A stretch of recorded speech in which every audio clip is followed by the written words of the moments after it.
તો ઉનાના સામતેર ગામે ઓઇલ મિલમાં આગ લાગી છે। આગને કારણે મગફળી સહિત મશીનરી પણ આગમાં બળીને ખાખ થઈ। ઉના ફાયર ફાઇટરની ટીમ ઘટના સ્થળે પહોંચી છે અને આગને કાબૂમાં લેવાના પ્રયાસો શરૂ કરી દેવામાં આવ્યા છે।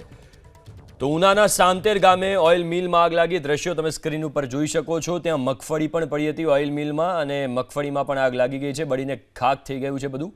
ઉના ફાયરની ટીમ સ્થળ પર પહોંચી છે અને આગ પર કાબૂ મેળવવાના પ્રયાસો અત્યારે ચાલુ છે। દ્રશ્યો ઉનાના છે। દ્રશ્યો ઉનાના સામતેર ગામના છે, જ્યાં એક મગફળીના ગોડાઉનમાં અને ઓઇલ મિલમાં આગ લાગી હતી। ઓઇલ મિલમાં આગ લાગી, જેમાં મગફળીનો જથ્થો પણ પડ્યો હતો, જે તમામ બળીને ખાખ થયો છે। દ્રશ્યો ઉનાના છે। દ્રશ્યો ઉનાના સામતેર ગામના છે, જ્યાં એક મગફળીના ગોડાઉનમાં અને ઓઇલ મિલમાં આગ લાગી હતી। ઓઇલ મિલમાં આગ લાગી, જેમાં મગફળીનો જથ્થો પણ પડ્યો હતો, જે તમામ બળીને ખાખ થયો છે।